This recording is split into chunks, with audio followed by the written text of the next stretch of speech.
So if you see your name with the title Mr. or Mrs., or they use our name in uppercase, this is back to Admiralty law. The legal fiction is an abstract term to explain a concept, and so is the term strawman. With debt collectors, people assume when a debt collector comes round that they have actual power. They don't. They have no power whatsoever. They only have the power that you give to them. What are you doing? Film this, please. Don't obstruct me. I'm not obstructing you. Right. Show us the warrant. So we don't consent. You need our consent. That's the end of it. Do you mind telling me who you I are? won't tell you anything. So you're a police officer enforcing laws, but you don't know every law, is that right? That's correct. 90% of the crime, or 99% of the crime they perceive that is crime, is actually called victimless crime. There is no victims, and crime can only exist if there is a victim. You know, we've seen police officers more interested in becoming debt collectors and enforcing policies, you know, such as speeding tickets and fines and things like that, because they're easy targets. Once you comprehend the difference between lawful and legal, and ultimately what your legal fiction strawman is, the fear of debt collectors, police, and authority just goes away.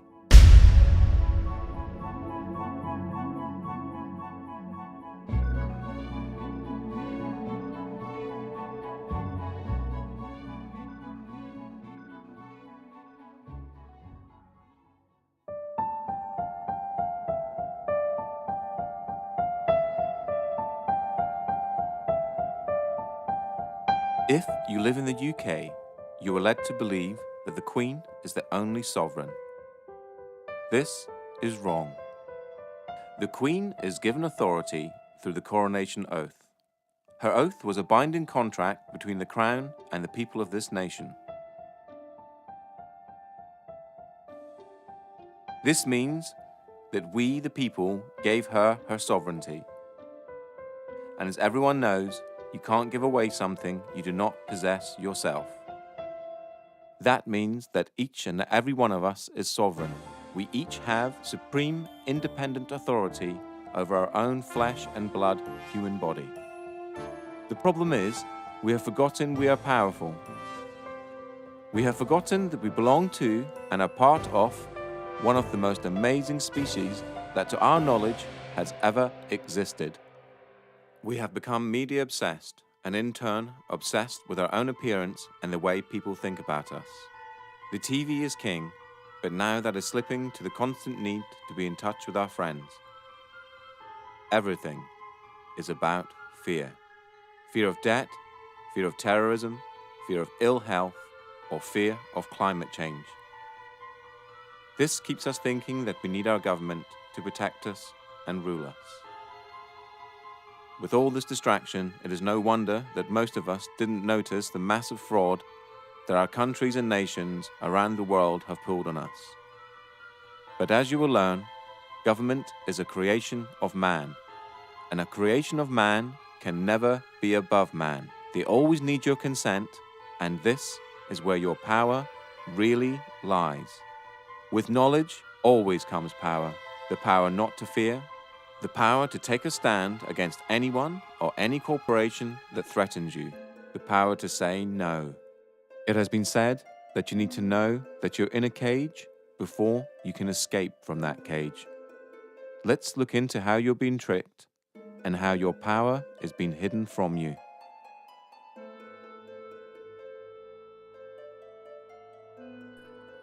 If you've never heard of the terms legal fiction or strawman, then what you're about to learn is something that sounds so astonishing that it couldn't possibly be true. If I were to tell you that paying your tax, getting a driver's license, registering your car, paying fines, and attending court are all optional and that you are conned into agreeing with them, what would you think? All statutes and acts are optional too. Your strawman is a fictitious legal entity created at your birth through your birth certificate and the registration of that birth. Okay, my understanding of the legal fiction, which is also referred to as the straw man, the way I explain it when I do talks, I keep it really, really simple. And what I do, I liken it to a game of Monopoly. Now, in a game of Monopoly, you actually have a little token like a dog or a battleship or a hat, you know, like a little top hat, and you move it around the board. Now, I believe that they actually give us a fictional entity which we can actually use or not use. And I believe this is and a lot of other researchers do as well, that this is your name in either uppercase or with a title. That when each person is born, whenever a human being is born, there's two entities. One is the real entity, which is the human being, the flesh and blood, and the other is a legal fiction, a fictional entity that is nothing more than a piece of paper, the birth certificate. Again, we're duped into believing that these are one in the same, and so we're tricked into representing the legal fiction, the strawman, that birth certificate. So when people get fines and things like that, it's actually consulting the legal fiction, the non-existent entity, the corporate entity that is owned by corporations. You have any interactions with the bureaucracy, okay? They're not interacting with you, they're actually interacting with your legal fiction, because they can't deal with a flesh and blood human. Yeah, they have to deal with another corporation. When you start to break down the words that we use and you start to look at the roots of all these words, and you actually look at what these words actually really mean, you start to get an idea of what's going on. The word corporation is very, very specific, because it's corp and oration, it's dead speak. So a corporation is something that's dead. It's an entity that exists only in a legal framework. It doesn't exist in any other framework at all. It only becomes an entity through legal mechanisms and legal means. In essence, when you were born and far too young to understand, a company with your name was created through your birth certificate. When your parents registered your birth, they actually created a company and handed ownership of that company and you over to the state. It is important to remember that your parents were tricked and had no idea this was happening. This is why the state can take children from their families and it not be classed as kidnapping. They own your child.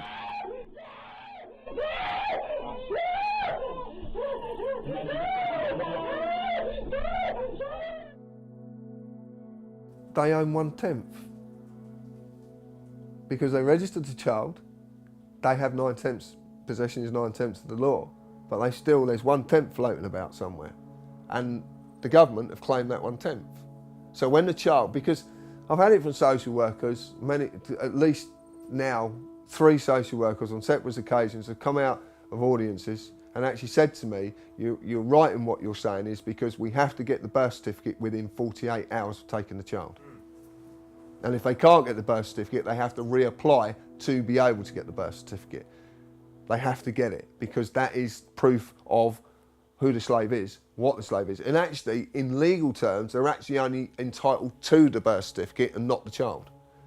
To take the child on the pretense that they are this legal personality is theft. So in legal terms, it's kidnapping. But for social services, can use legal kidnapping, because everything is okay as long as it has the stamp legal applied to it. That includes war, genocide. Anything is okay as long as it's okay, it's legal. The same thing also happens when you register your car. You get a document back saying you are the registered keeper and not the registered owner. So yeah, obviously we've just spoken about registering children, and the other thing that we register though is our vehicles. And obviously either of those can allegedly be taken off you at some point in time, which is quite interesting. The 2 registered items are the things that can be taken. You are the registered keeper of your car. You're not the owner, you're the keeper in their eyes. Now they'll argue that point, and a lot of people will argue that point, but it's quite easy to quell this argument and say, well, okay, if you don't put tax on the car, then they'll come and take your car. Now, in the legal world, taking anything from someone without a legal mechanism to do so is theft. The legal system cannot deal with humans. It can only deal with pieces of paper. Only common law can deal with humans. So at your birth, they created a piece of paper with your name on it, in capitals, just like any other corporation. This is done to dupe you later in life into thinking that you are the legal entity and not you. Then imaginary penalties and cost are imposed on the straw man, and you, thinking you are it, pay them. And it's kind of like an overcoat, this legal fiction. You know, as soon as you put it on, as soon as they invite you to put this overcoat on, and you do so, now they can grab hold of the overcoat and throw it in jail with you in it. But until you put that overcoat on, they can't do anything to you because you are not that name. You know, you think you are, you know, you're taught you are, but you're not. The deception is done through the manipulation of words and language.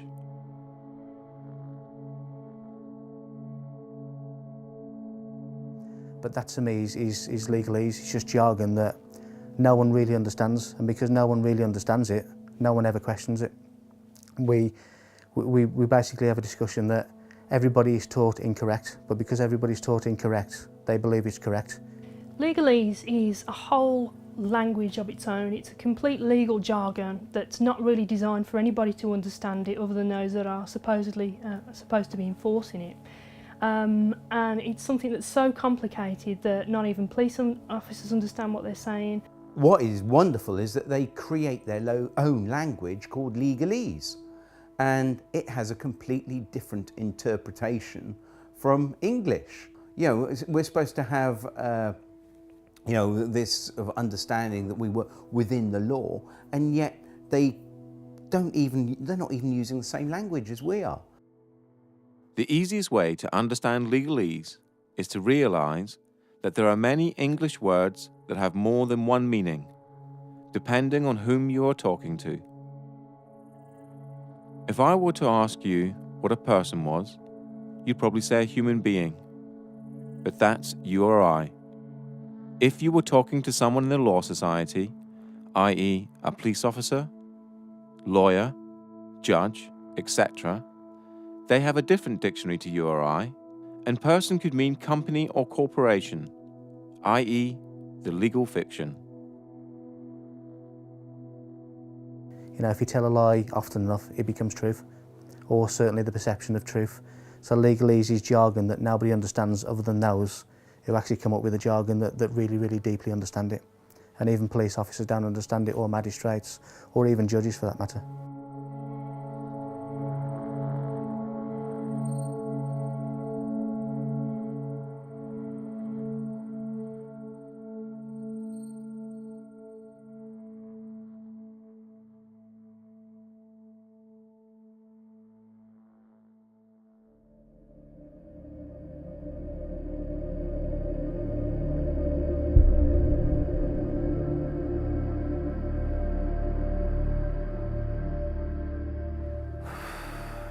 Tax is probably the best way, the only way better than fractional reserve banking to starve a community is taxation. And it wouldn't be that case if the tax was actually spent on the people and on the land, but because it's not, it becomes a starving of the people. This again comes back to corruption. And tax would be fine.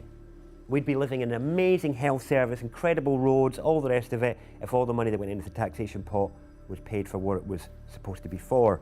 My understanding is it isn't. The problem that we have is the implications for its non-use is that, other than fraud, it's the only debt that can deprive you of your liberty. It's the only debt that they can put you in jail for is tax evasion or tax fraud, which is pretty serious really, because you can ignore as many credit cards or loans as you like and you can never be put in jail for any of that. But if you try and not pay your tax for a while, they'll really like to let you know about that. Funny thing is, I don't see many representatives of people like Amazon or big corporates that aren't paying their tax in the slammer. Maybe they should be.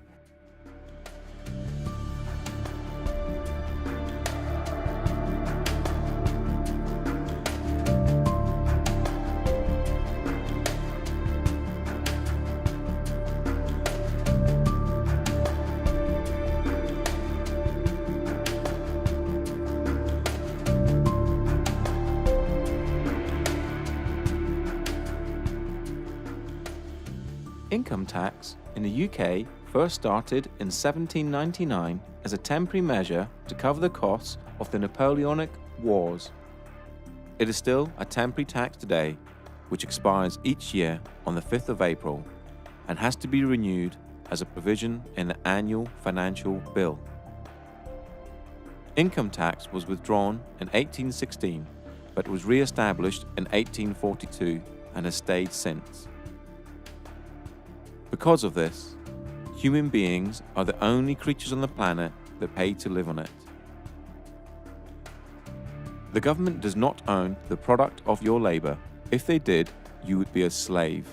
Since they do not own the product of your labor, then taxation can be defined as theft, or more accurately, extortion and blackmail.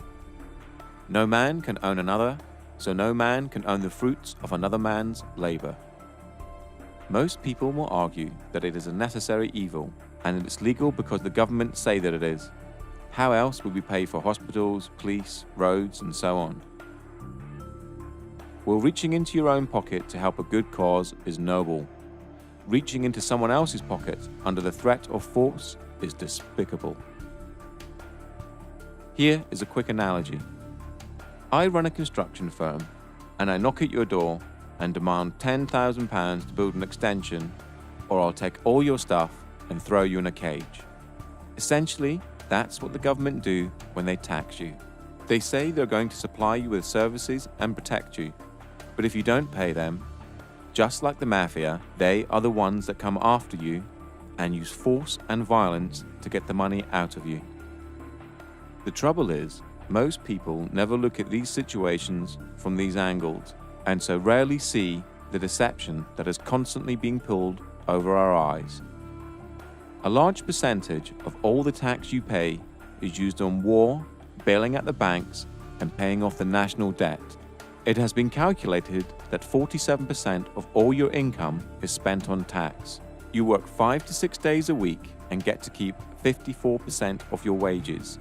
Then you have to pay for your mortgage or rent, gas, electricity, water, food, clothes, and that's just the basics. No wonder both parents have to work and work constantly, unlike families of just 50 years ago. You are a slave, and you're in a metaphorical cage that, just like Neo, you cannot touch, taste, or smell. A prison created by the mind of man. Governments essentially run human farms and feed you the perception of freedom. Governments do not make money within themselves. The government's primary function is to trick money out of your pocket and feed it into their business, so they can carry on with wars, deception, and human farming, all in plain sight.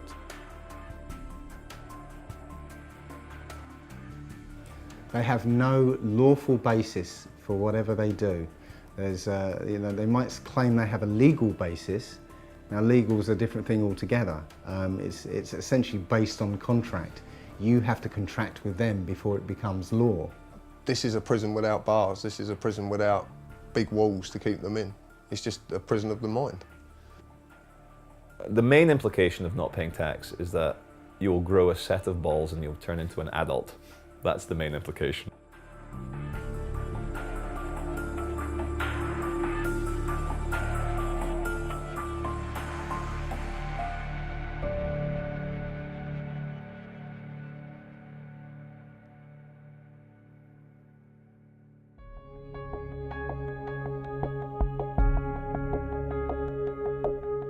The three functions of money are distinguished as 1. A store of value or purchasing power, the ability of an item to hold value over time. 2. A medium of exchange. Money serves as a medium of exchange, i.e., an asset that the sellers will accept as payment. A medium of exchange allows people to eliminate the use of barter. 3. A unit of accounting, a way of placing a specific price on economical goods and services. As a unit of accounting, the monetary unit is used to measure the value of goods and services relative to other goods and services. Money in its modern form arose from goldsmiths who retained gold and other precious metals in their safes and in exchange they gave certificates to prove the deposits. People then started to exchange the certificates for goods and services, and the goldsmiths very quickly realized they could make a lot of money out of just looking after other people's valuable goods. They're now no longer a goldsmith, but running a deposit facility, took in gold and other precious metals as deposit and issued deposit notes that the public used as money, backed by the gold in the deposit facility's safe.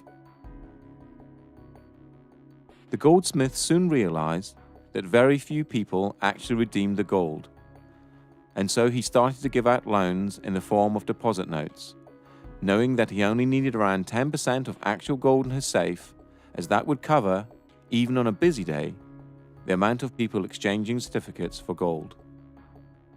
The deposit facility would then require the loan repaid plus interest, and this was the birth of modern banking. Through the years, money has been backed by, given a store of value, by the silver standard and gold standard, meaning you could redeem the note for gold, just like it says on this US note here, if you so required. On the 21st of September 1931, the gold standard was abolished in the UK, and on the 13th of August 1971 in the United States. Since 1971, the majority of the planet now use fiat currency. Fiat currency is money backed by nothing and has no value. It only has value because it's decreed as such by the government, and more importantly, we all believe it has value. The only entities that have the legal authority to create money are the Treasury and the banks, and they create it out of nothing. Martin Wolf, the Financial Times chief economic commentator, said this: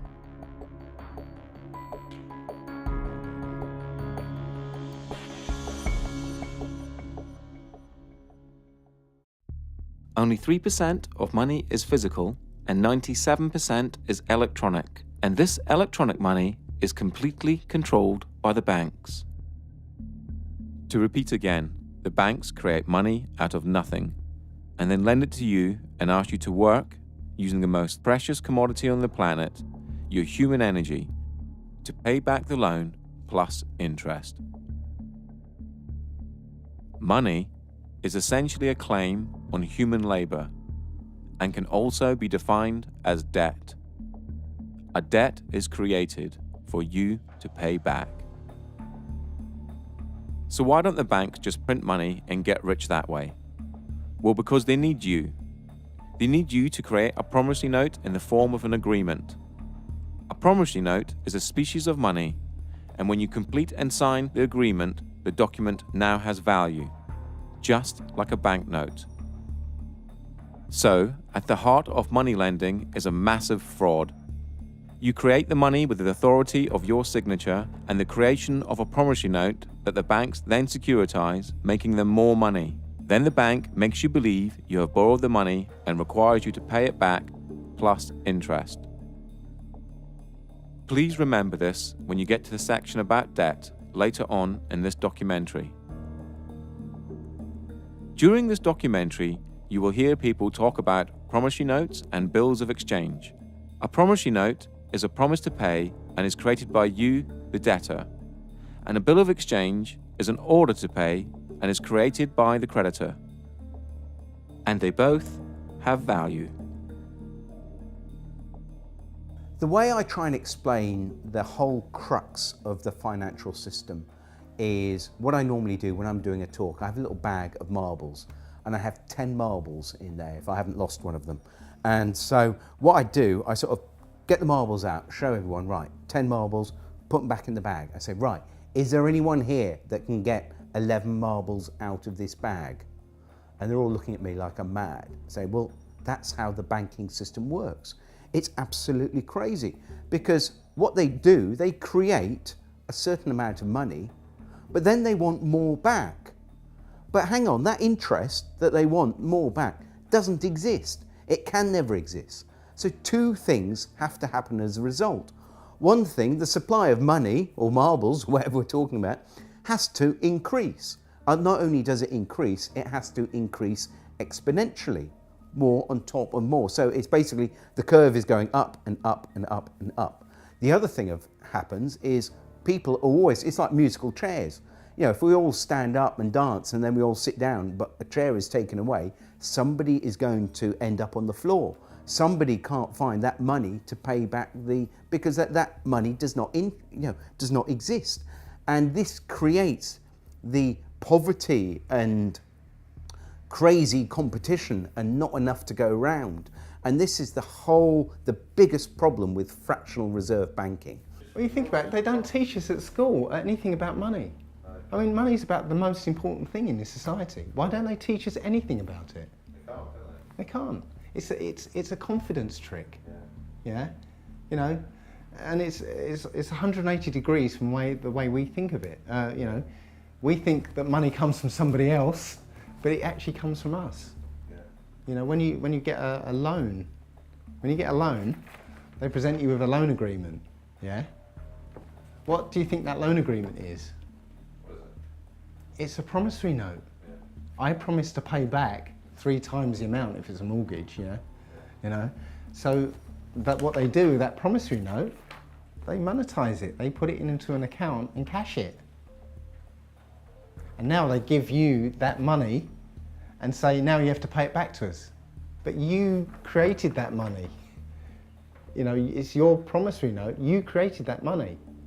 So transaction's over with. You don't have to pay them back because they didn't do anything. They just went, thank you very much, and here you go. Fundamentally, a promissory note is a promise to pay. Now, if I was going to give you a promissory note for 2 dozen eggs, that means here's an IOU, the IOU, 2 dozen eggs. Now, it could be on demand or it could be at a set time in the future. If it was on demand, you would be within your right to say, John, look, here's a promissory note. It says on demand, I want 2 dozen eggs. So I said, all right, look, I haven't got on me. I'll pop over the shop and get you your eggs. Here we go, there we go. And this is what we did originally when promissory notes started out. Was that we used them to make a promise that, because I've got like all these pounds of gold, right, and I want them stored safely, and I want to be able to trade that gold, but without the hassle of carrying it around. So what I do, I go to the bank and they give us a promissory note. So I've got this promise to pay. So I can then take it somewhere else and say, look, I've got 2 pounds of, 2 pounds of gold here, or silver, whatever it is. This is how it started out. Now, at no time have promissory notes been outlawed or taken away, and this is how big corporations actually trade with each other, with promissory notes. And in their memorandum articles of association, when they set up their businesses, a lot of them will state within their documents that they will take promissory notes. Now, the problem is, of course, that the actual Bank of England and our government, working with the banks, have taken away all the value to the promissory notes which are used as our currency. So now the promise to pay £1, well, £1 of what? It's not £1 of anything. It's just, it's now become like monopoly money. This is back to the analogy with Monopoly. It's not worth anything. So basically it's just a piece of paper. So what we do, we can actually say, well, here's a promissory note for £1,000. I want to swap it for your promissory note, or put it into my bank account and credit my bank account with £1,000. Now, we spoke to a bank manager and we said to the bank manager, could you tell me what would happen if I came to your branch with a promissory note for £1,000? Would you have to accept it? And his words were, yes, of course I would. It's law. So you're going to accept a promissory note? No, I'm not going to accept it, but by law, I have to. So this is a bank manager that knew the law. He also knew the difference between a bill of exchange and a promissory note as well. So he was well up on his law. So, and remember, these are statutes, but because these are companies, they have to apply by their statutes, you see. We don't, but they do. So it's almost like, you know, they create enough rope and they end up hanging themselves, you see. So it's actually, the statute is the way that we actually overcome them, I believe. But, yeah. Because this is evolving, so, you know, as we do things, they do things to counter and so on. But this is evolving. The latest one is along with the remittance slip, other people have created a promissory note, which is literally a piece of paper that says, I promise to pay the bearer the sum of blah, blah, blah. And you sign it, date it, and now that becomes a specie of money according to the Bill of Exchange Act. In fact, the money in your pocket is a promissory note. Somewhere it says, I promise to pay the bearer, and there's somebody's signature on it. And it's actually an invalid promissory note because it's not dated. Or actually, that's wrong. That's actually wrong. It's on demand, so it is dated. It's not actually getting away with stuff. This is the thing you've got to get out of your head, because what's really happening is they're getting away with it. Yeah, no, you're right. Yeah, you're just coming back into your power and saying, no, I'm not going to give away my signature anymore. This is what you're doing. Your signature is the most powerful thing on this planet. Yeah, your signature is worth an unlimited amount, and this is the thing we don't realise. We have the power. You can go into a bank, okay, and come away with £100,000 as a loan, yeah? What do they take from you for that £100,000? Your signature. Your signature. Just your signature. You see the power of that signature now, yeah? So with your signature, if you write your promissory note, you've created money. And that money is your promise to pay. Your promise to work, use your energy, yeah? That's all there is. Your unlimited energy. And that is what the money is. And you supply it, not banks.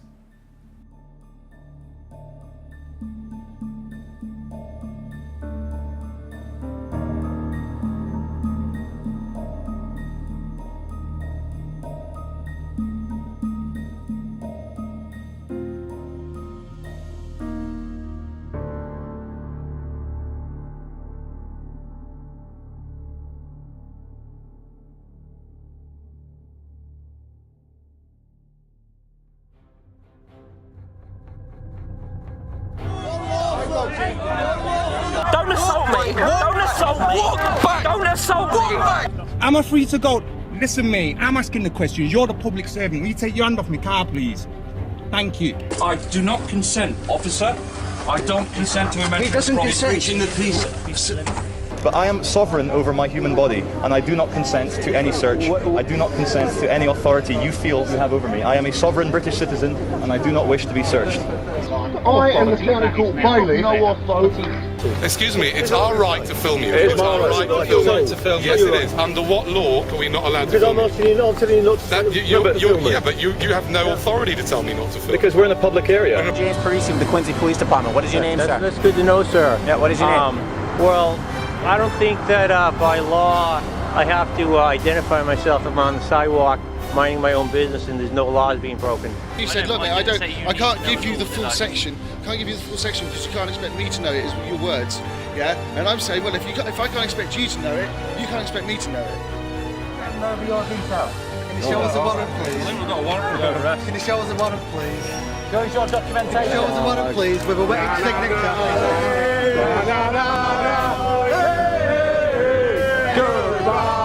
I'm not happy with this, mate, honestly. Okay, alright, well... Am I being detained right now? No, you're not being detained right now. Am I free to go? Sorry? Am I free to go? Not at the moment, no, because I need to... Well, am I being detained or arrested right now?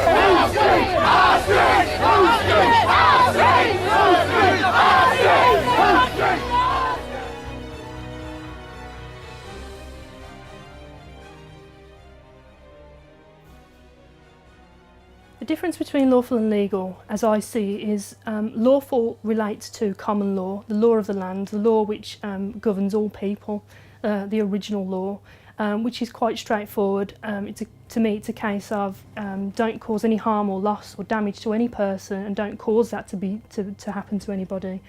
and everything's good. And you know, that's pretty straightforward and simple. Everyone can understand what that means. Legal pertains to our legal system and where statutes and acts come from. And it's a system that doesn't actually relate to common law. So we've got these two systems running side by side. We've been fooled into believing that they are one in the same, and so when police are policing the streets, we're enforcing policies, acts and statutes which, when looked into, are not actually necessarily lawful. Common law is the law of the land, and laid down over centuries of court cases in front of juries, humans making law for humans. For the severest measure of punishment. Common law pertains to lawful, and anything outside of lawful falls under the legal or no system at all. The legal system covers all statutes and acts and civil matters. Things like owing money to banks, not paying fines or tax. Basically, anything that isn't criminal.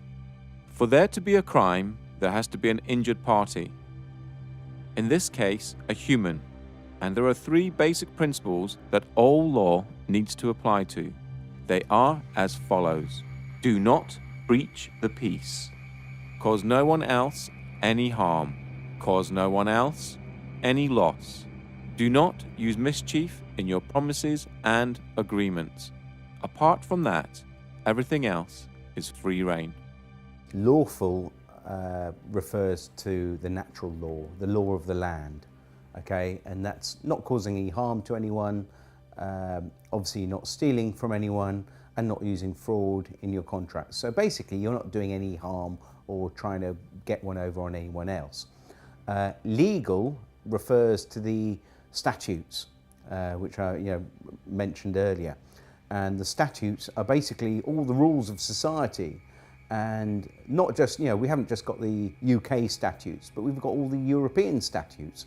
So you've literally got tens of thousands, if not hundreds of thousands of laws, which every day, we could be breaking without knowing. We all know that you can't go around raping and killing and murdering and invading. We don't need fucking laws for that. Like, we'll deal with that as it comes. But anything other than that, what you want to smoke, where you want to live, where you want to take a shit, who you want to insult, not a fucking other adult on this planet. Like, what are you, my dad? Are you my fucking dad telling me what to do? Like, that's how I feel now when police or control freaks try and give it to me. Legal is essentially according to contract. You have to, the rules that are sort of handed down to us, but you have to contract with them before they become law. And that law is contract law. You enter into contract, you're bound by it. So yeah, it's two different things. One's overlaid on top of the other. Parliament has no say in common law and is bound by it. So they create Acts of Parliament, and in the US, Acts of Congress. Because government is a creation of man, and a creation of man can never be above man, they need your consent before they have the force of law. The principle of by consent, if people don't realise, is that we obviously have police because we want them, and that we only have to do what they say if it's reasonable, if we consent to what they're asking to. That is the principle of it for me. Obviously, the larger issue is the assumption that everybody who's walking on this land has given consent to be policed by these people. And that's an assumption that most police officers in this country live by without realising that it's not true, and this is where diplomatic immunity is a good example of where, well, actually the consent isn't given and the police don't have the power to act. Another good example that shows it's all about jurisdiction is that our police have no power at all at the American embassy. But that's on our land, isn't it? And that's another example. Embassies are a good example that shows that jurisdiction is portable. It's not tied to land, it's tied to the party. So I can carry my jurisdiction with me, which is the whole principle of sovereignty in general. My understanding of policing by consent is that, as I said earlier, when a law is passed for it to be lawful, it has to have the consent of the people. People have to consent to that law and consent to abide by it.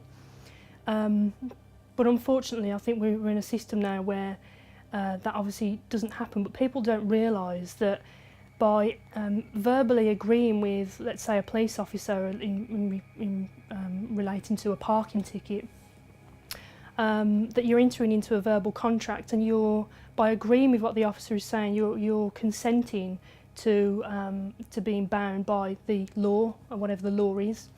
And people, when we say words like "do you understand," when a police officer says to you, reads the caution and says "do you understand," what they're actually saying is, do you stand under our authority? Now again, you know, I didn't know this as a police officer, and even the words that are spoken as a police officer, police don't even necessarily understand themselves.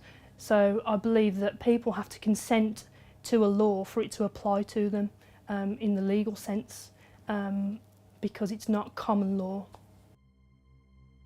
So when you interact with the police or the court system, they will ask you for your name, address, and date of birth.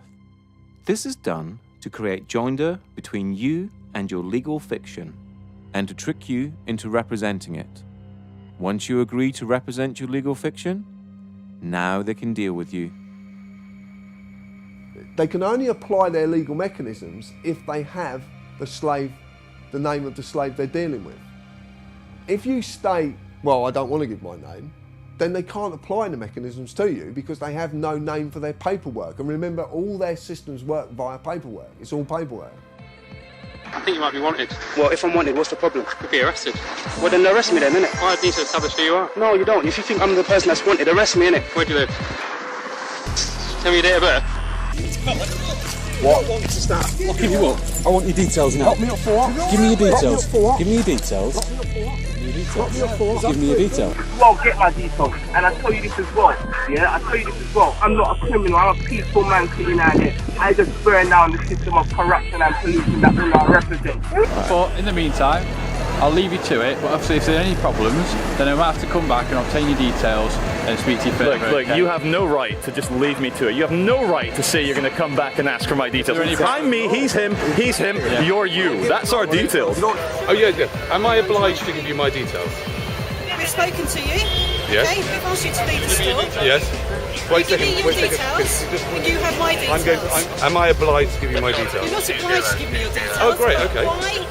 How you define yourself under the sex-bound ethnicity? Am I obliged to answer that, sir? Entirely up to you.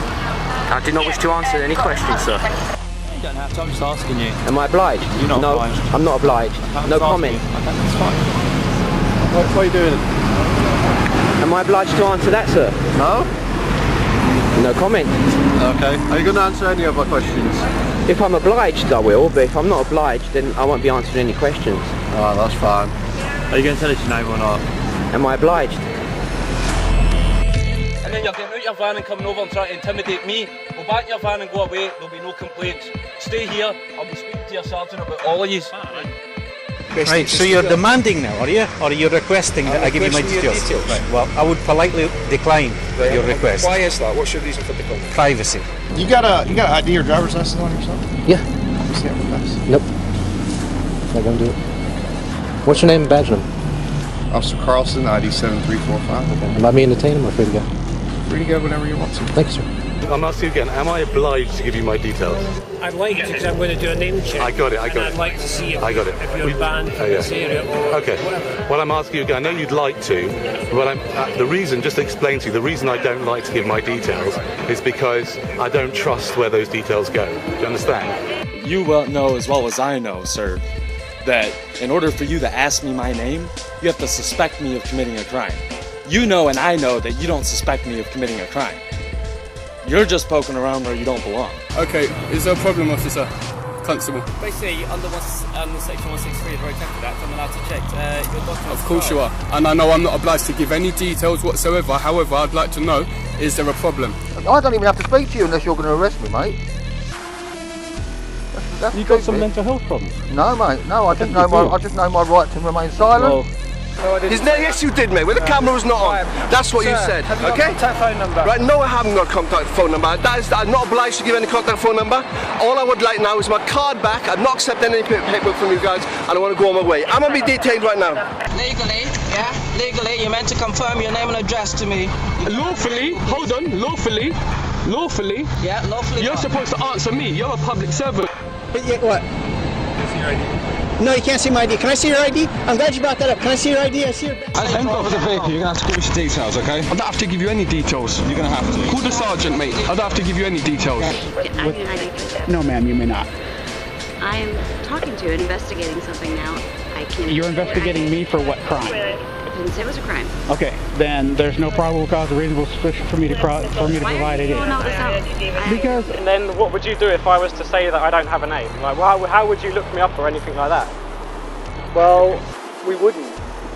Because if I stop you like this to have a chat, and I ask for your name, you don't have to tell me. Yeah, no, I'm just glad you know that, because a lot of police officers where I'm from don't actually know that. You don't have to give me a name. The only time you have to give me a name... You've caught me breaking the law. Or, well no, even then you don't, because you can be booked in as unknown. I suppose, I could replace. The only time you're legally obliged to give your name, address and date of birth is when you drive in a car. If you haven't broken any laws, you don't have to do anything. You don't have to interact with the police if you don't want to. If they come up and try and engage you in conversation, and you haven't done anything, then you don't have to engage in conversation with them. You can you're free to walk away. If they want to detain you, they need reasonable grounds to do that. And if they don't have reasonable grounds to do that, then they're actually in breach of their oath, and they're liable. With statutes and acts, the consent of the people, those are the people that's there to govern, has not been obtained. And so, it's frowned upon. It's very much a grey area, and police are being used to enforce statutes and acts of the legal system, and not really understanding what that means and what it means as a police officer to police. I believe that Black's Law Dictionary states that a statute is a legislative rule of a society given the force of law by those who consent. So a statute it doesn't actually say a statute is a law, it says it's a legislative rule of a society given the force of law, but only by those who consent to being in that society or consent to the fact that consent to the law. So if you say to a policeman when they stop you, I'm sorry, I do not consent, I do not understand, that is, I do not stand under you, then you can step away from that. But it's important that you uphold the actual natural law. And of course the policemen and magistrates and also the Queen, they all state oaths to the law of the land. So you can ask an officer if he's actually, are you on your oath? So it's important that we can actually get them on their oath, because they don't swear an oath to uphold the law of the sea or statutes. They swear an oath to uphold the law of the land. If you're pulled up by the police and the police say to you, can I have your name? And you say no, which officially you don't have to give your name. It's actually on the Metropolitan Police site itself. It actually says you don't have to answer their questions. But if you don't answer their questions, they're going to do one of two things. If you get a good copper, they're going to go, okay, not a problem, you haven't really done anything wrong, we'll leave you alone. You get a bad copper, then you're going to get dragged to the floor, roughed about, cuffs on, you'll be dragged down a station where you will be bullied and coerced into giving your name in the end. And if you don't, they will just keep you as long as they possibly can. To lock any human being in a room that they can't leave, and especially in a room that has the very, very bare essentials, is torture. So remember, if you haven't broken any laws, no one has the right to tell you what to do. We are all equal in the eyes of the law, from the Queen to the police and to you or I, and we are all innocent until proven guilty. So if a policeman stops you in the street and you haven't broken any laws, do not comply. Always ask, am I detained? Or, am I free to go? Do not give your details and ask if you're obliged to. If they do try to search you or arrest you without your consent, tell them you are doing this under duress. If you have not broken the law, do not comply. Only interact with the police if you wish to. If you do not wish to, do not consent. The more of us that do not comply, the less likely this country will become like Nazi Germany or Communist China. The police swear an oath to the Queen, so ask them if they are under their oath. If they reply yes, they are bound by said oath and can only uphold common law.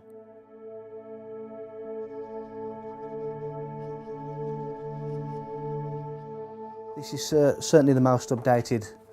When I joined, it was slightly differently worded to this, but this is probably the most updated, and it starts with I, you state your name, of, you state whichever police force you are serving, do solemnly and sincerely declare and affirm that I will well and truly serve the Queen in the office of Constable, with fairness, integrity, diligence and impartiality, upholding fundamental human rights and according equal respect to all people, and that I will, to the best of my power, cause the peace to be kept and preserved, and prevent all offences against people and property, and that while I continue to hold the said office, I will, to the best of my skill and knowledge, discharge all the duties thereof faithfully according to law. That is the oath and attestation of a police constable. If you ask a policeman to say, are you on your oath, very often they change their, they actually realise what you're talking about and they change their behaviour because their oath was to uphold the common law of the land and not the statutes, not the law of the sea, which is the law of commerce. Because we realise that everything now is to do with commerce. When the policemen stop us, you're not wearing a seatbelt. Well, who am I causing harm to? Where's the loss or damage? It's crazy.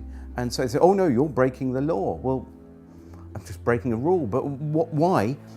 What authority do they have over us? I haven't given them my authority. The oath that every police officer is to preserve the property, life and subjects of the Queen. Now that to me is people, property, disturbances, breach of the peace. That's how I understand the office of constable to be now. It's basically an oath is a promise. I promise to enforce the law. I promise to serve Her Majesty's subjects. I promise to prevent them as much as I can, prevent them from being harmed, to prevent their property from being destroyed. That to me is the oath of a constable. Police take an oath when they join the service. Again, they don't really understand what that means. It's not explained in any details. It's kind of a grey area. You just take it to mean whatever you want it to mean. But it's all been set up to allow the system that currently enslaves people to carry on enslaving and to further that enslavement into every aspect of our lives. Hey guys, so I'm here at Parliament Square for the Occupy London protest. I've just come over to a group of police officers who are protecting and serving the people today. I've just approached this guy here who obviously has his back to me now. What's your name please, sir? Obviously you're obliged to tell me. It's your job as a public servant to identify yourself. So could I have your name, please? Okay, we have here Constable Bird. It's a pleasure to meet you, sir. I have here about 200 copies of the UK police officer's oath of office. I've just asked them if they know their oath. They've gone very quiet on me. This isn't an attack on you guys, just so you know. Like, I'm not trying to cause trouble with you or anything. I'm just trying to make sure you do your job properly, obviously. I mean, some emergencies just come up, so I'm going to follow them just to see why they're avoiding my questions. I think we all know it's because they don't know their oath. But I'd like to offer them a copy just to see if they will remember why they became police officers, which was obviously to protect and serve the people of this country. But if during their programming and their training and stuff have forgotten who they actually went into the job for, I'd like to remind them. So I still have the oath in my hand. Look, you can see all the copies. They're walking away from me. They don't want to hear it. My aim at this protest is obviously to help the police remember their oath, to remember what it is that gives them this authority in the first place, and hopefully they will honour humanity and uphold. Let me just read their oath to you guys. Look, they're really walking away from the square and everything. They don't want to hear this at all. I, so-and-so of wherever, do solemnly and sincerely declare and affirm that I will well and truly serve the Queen in the office of Constable with fairness, integrity and diligence and impartiality, upholding fundamental human rights and according equal respect to all people. And that I will, to the best of my power, cause the peace to be kept and preserved and prevent all offences against people and property. Sorry, where was I? Prevent all offences against people and property, and that while I continue to hold the said office, I will, to the best of my skill and knowledge, discharge all the duties thereof faithfully according to law. So could you now recite that back to me? This is going on the internet, by the way. Not even an acknowledgement from them, guys. This is what we're dealing with. They've just completely ignored all attempts and walked off to their van and gone away. What are we supposed to do? I'm not giving up. I've got about 200 copies of their oath of office that I'm going to give out to them, and I'm going to ask them to uphold it and say, will you honour this oath and remember why you started this job? And hopefully, fingers crossed, some of them remember that it's the people that they work for. So wish us luck, guys, because we're on a mission to convert these guys to truth and love. Wish us luck. Namaste.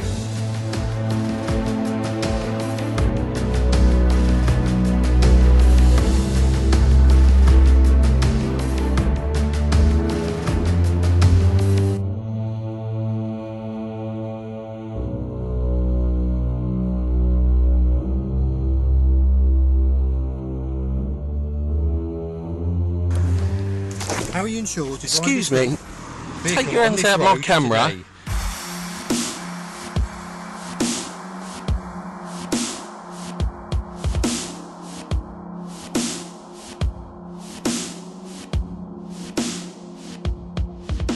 So I've seen many sorts of videos on YouTube and the like recently where people have been filming encounters with police officers, and they've basically been told that they can't film. Well, if you look at the Metropolitan Police's official website, it actually states that you can film police officers. If it's in a public domain, if it's in the private domain, then obviously that may well be different, because there's certain laws of corporations and whatever that may prevent that. But certainly if you take a camera or a phone and you record the encounter, there's nothing illegal about that at all. It maybe help as a witness as an accurate account of what's being said, so there's sort of no ambiguity at a later stage. But certainly not illegal to film anyone in a public domain. There are simply no laws preventing you from filming in public. This also includes the filming of the police performing their duties. Here is a letter that was sent in 2010 to all police stations regarding filming in public. Dear colleagues, guidance for photographers. I am writing to you in my capacity as chair of the ACPO, Communications Advisory Group, which sits in the presidential business area. There have been a number of instances highlighted in the press where officers have detained and deleted images from their cameras. I seek your support in reminding your officers and staff that they should not prevent anyone from taking photographs in public. This applies equally to members of the media and public seeking to record images who do not need a permit to photograph or film in public places. ACPO guidance is as follows. There are no powers prohibiting the taking of photographs, film, or digital images in public places. Therefore, members of the public and press should not be prevented from doing so. We need the cooperation with the media and amateur photographers. They play a vital role as their images help us identify crime. We must acknowledge that citizen journalism is a feature of modern life, and police officers are now photographed and filmed more than ever. Unnecessarily restricting photography, whether for the casual tourist or professional, is unacceptable, and it undermines public confidence in the police service. Once an image has been recorded, the police have no power to delete or confiscate it without a court order. Yours sincerely, Andrew Trotter, Chief Constable, Chair of ACPO Communications Advisory Group.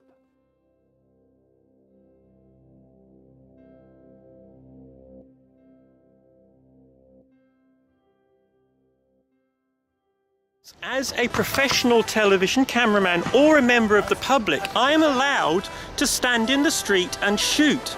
I don't need 4 police officers or wardens or whatever you are when I stop to do this. This is absolutely bloody ridiculous. And I'm fed up with every single time that I do this of being stopped and being questioned and being treated like some kind of criminal. Oh, for God's sake, this is Windsor Castle. There are 1 million people around here with cameras. Do you think a terrorist would stand here with a tripod and make it bloody obvious? Or do you think a tripod would just get a terrorist would get a home video camera out and shoot? It's obviously I'm wasting my time talking to you, sir. You clearly are. Thank you very much. Let me get on with my day. I'm not arguing, I'm asking you a question. Can I film anything in public, in the public? If it's against the law to film in public, then everybody with a camera would be breaking the law, wouldn't they? What is the actual law saying I'm not allowed to film you? Nothing. There is no law to say you can't. Okay.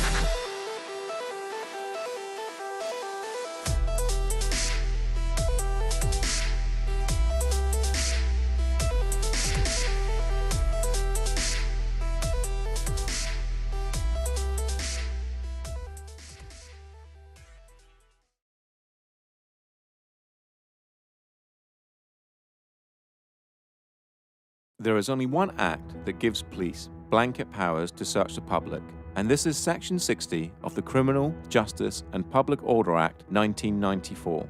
But this needs to be authorized by an inspector or above, and only if he or she suspects that instances involving serious violence may take place and that persons are carrying dangerous instruments or offensive weapons. The order will cover a specific area, normally a town or suburb, for a period of no longer than 24 hours. In a nutshell, if there has been a riot or a gang fight or something of that nature, a Section 60 may be brought into force, and anyone in that area can be searched without reasonable grounds for suspicion.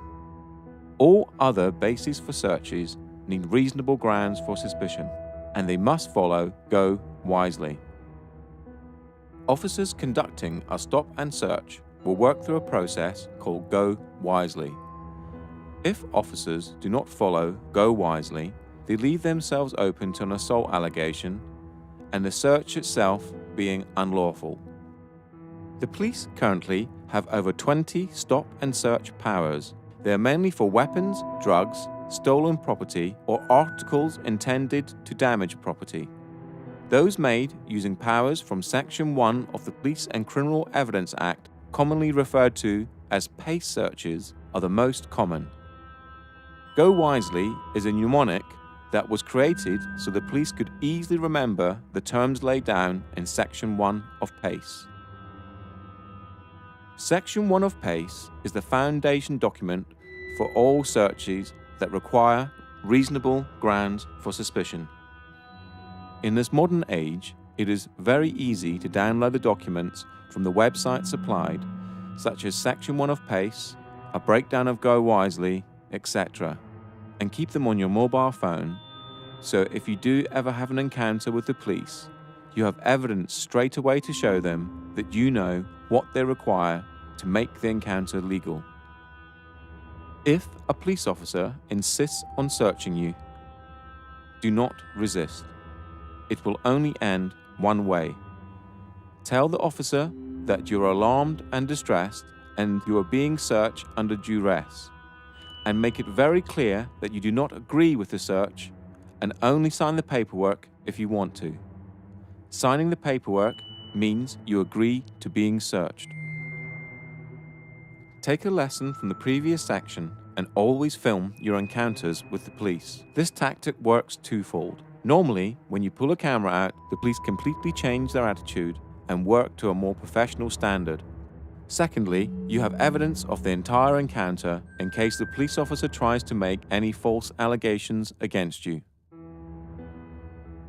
If you are being searched under the Misuse of Drugs Act 1971, the police officer must comply to go wisely as laid out in PACE Section 1. The root power for the search comes from PACE Section 1 and they must adhere to it. If the police do not follow PACE Section 1, then the search can be considered unlawful and an assault charge can be filed against the officer or officers, as with R v Bristol 2007, where the police refused to give their name and the station they were dispatched from. From the mnemonic, go wisely, the most important aspects for you to question are grounds, object, and lawful reason. Ask the officer what are the grounds for the search and the object of the search, what he thinks he will find, and what laws allow him to do this.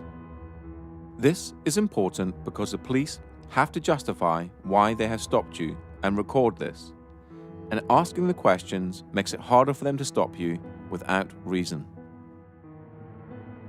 The point to all this information is, the police cannot search you unless a Section 60 is in place without reasonable suspicion.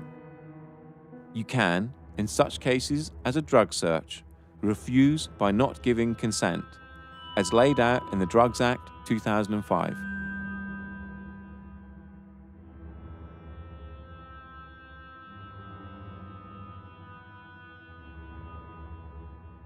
Here is an example of how this information can help you and possibly make the police treat you with a little more due diligence. If I can be searched under Section 23, misuse of drugs. I do not consent to the search. You don't get a choice, my friend. What do you mean I don't get? Wait, hold on. I don't consent to the search, and you just told me I don't get a choice, yeah? Wait, you're telling me I don't get a choice, yeah? Wait. Because you're a public servant. I'm going to let you search me after you answer my questions. You're telling me I don't have a choice, yeah? That's what you're saying. I don't have a choice, yeah? What I'm saying to you is I don't have a choice. No. You're a public servant. I'm allowed to record you. And plus, do you know what? You can take my phone and smash it. This is live streaming. You can take the phone, it's live streaming, it's saved straight into my laptop. So you can try to confiscate it all you like. I've got you on camera. You just said I don't have a choice. Don't touch my phone, that's assault. You just touch my hand. If I did that to you, I'll get nicked for assault. Don't do it to me. Well, I'm not here for nicking people for assault. Yeah, well, don't do it to me. Okay. What I can technically do is see that as evidence. You can't. Yes, I can. No, you can't. It doesn't matter because I still got it on my laptop. It's a live stream. Go on. What you searching me for? What you searching me for? You come out that bin. Yeah, his hand's gone down. He drops something behind the bin. All right. Yeah. All right. Yeah. You. Okay, which gives me the reason to believe the fact that you're down an alleyway for no real reason. I just told you, yeah? I'll tell you what I'm going to do. We're going to walk up to that bin. Yeah. And if I see anything down there, yeah, all right, I'm going to turn a pair of you over. If all I right, don't, cool. then we're good, yeah? Walk up then. You walk up. I'm going to walk after you, my friend. You're a public servant and you're not following your duties properly. Listen, our duties, okay? Your duties are to uphold the law of the land, and that's it. Nothing else. Nothing else.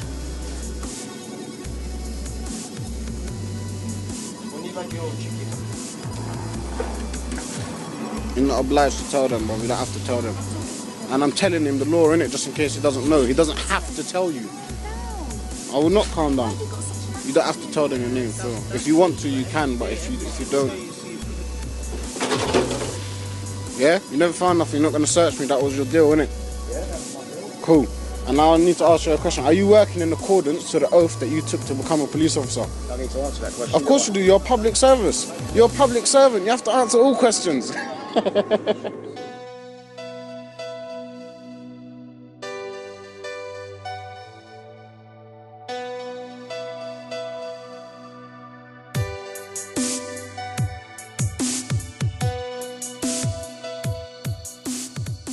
How do you feel about being searched for knocking on the door? I feel like an animal. I feel like I'm being thrown against the wall and told to empty my pockets. Yeah?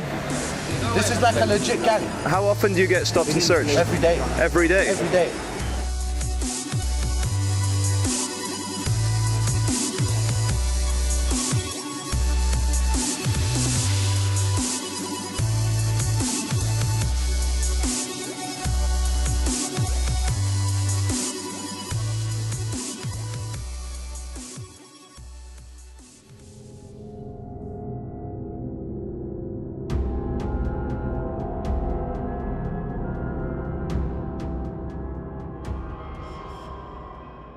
If you are being stopped by the police under Section 163 of the Road Traffic Act, which allows the police to stop a person driving a mechanically propelled vehicle, you could argue that you are not a person and that you're not driving, you are just travelling, which would all be true but will probably get you nowhere. They will then most probably move on to Section 164, which grants them the power to ask for your driver's license, so they can confirm your details and that you're legally allowed to drive the car. Now, since this is an act we're talking about, there is no law saying that you must give your name, but by having a driver's license, registering your car and paying road tax, you sort of agree to it through conduct, to the rules of the Road Traffic Act, that is. The best advice here is to stay in your car and roll your window down, just enough so you can hear the officer and they can hear you. The police have no right to ask you to step out of your vehicle. Ask them why they have stopped you. If they reply Section 163, Section 164, or Section 165 of the Road Traffic Act, it is just to check documents, so give them your license or give them your details. If they require any further details, for example, your insurance documents, ask them for a producer. This is laid out in Section 165 and allows you 7 days to produce documents at a police station of your choice. This could also be the key to not having your car towed if the police cannot confirm you have insurance. It is clearly laid out in Section 165 that you have 7 days to produce your documents before it becomes an offence. The police have no right to grab your keys out of your vehicle if they are stopping you under Section 163, 164, or 165 of the Road Traffic Act. If you wish, respectively decline to answer any other questions. Officers have to be in uniform to enforce the Road Traffic Act, as it is a statute. Plainclothes officers cannot use Section 163, Section 164, or Section 165 of the Road Traffic Act, or enforce any statutes or acts that do not contain a criminal element.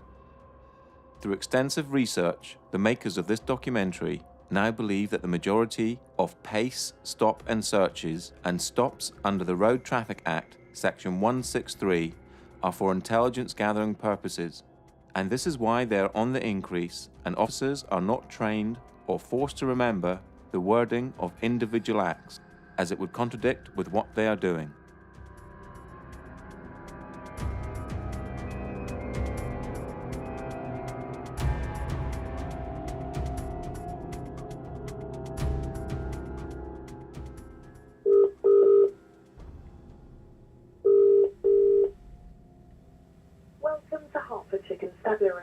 If you know the name or the warrant number of the person you wish to speak to, please press 1. A new trend is occurring with police searches, and it has to do with the taking of mobile phones to check the IMEI numbers. Right, Sarge? How you doing? You okay? I'm fine, thank you. You don't want to give the officers your details? Yeah. What, is there a reason for that? Because I haven't committed any crime and I don't think I'm obliged to. No, you don't have to. Yeah. What we will do is we do an IMEI check on your phone, though. We are being told to do that. What's that? Check your phone to make sure it belongs to you. It belongs to me. It was given by my girlfriend. Yeah, we're entitled to do that, okay? Okay. So if you can hand your phone over to the officers and we'll do a check on that. Okay. You have to do that? Sorry? Am I obliged to give you my phone? Yes, you are. Alright. We're checking to make sure it's... I've got that on record. Now everyone has a mobile phone, and I would think it very difficult for them to say they had reasonable grounds to suspect that the phone was stolen, unless the officer's information was intelligence-based. After an extensive search online, nothing came up, so I called the police to ask them. Here is that conversation.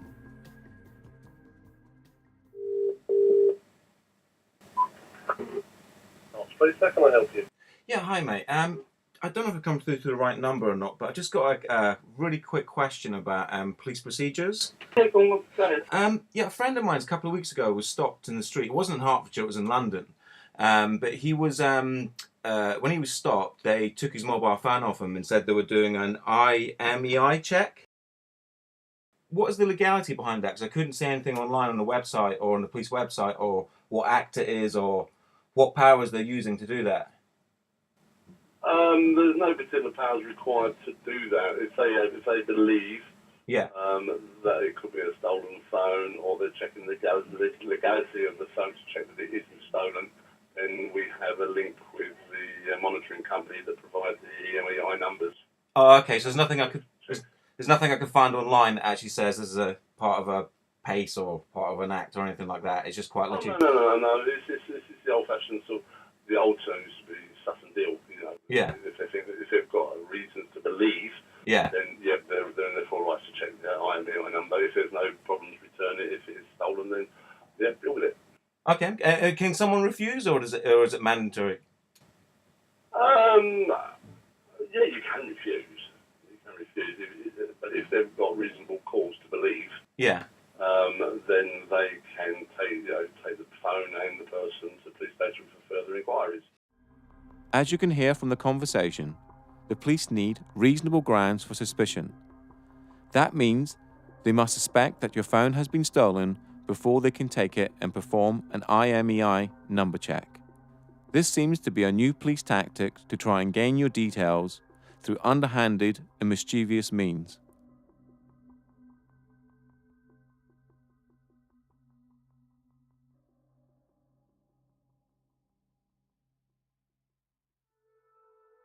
A breach of the peace is an old common law concept which is used to prevent unlawful violence against people or property. A breach of the peace is not a criminal offence in itself. However, special powers exist for the purpose of stopping or preventing anyone from breaching or threatening a breach of the peace by committing unlawful violence. A breach of the peace are actions which harm another person or harm his property in his presence, are actions that are likely to provoke such harm. A breach of the peace may occur on public or private property. There is no criminal offence for breach of the peace for which someone can be prosecuted. The power exists to prevent a breach of the peace. An arrest can be made, but only to remove someone from the situation or if an imminent breach is reasonably anticipated. This means that if you are arrested for a breach of the peace, or to prevent a breach of the peace, you cannot be charged or prosecuted, as it is a preventional power. A breach of the peace is covered more extensively later in this documentary in the section regarding bailiffs.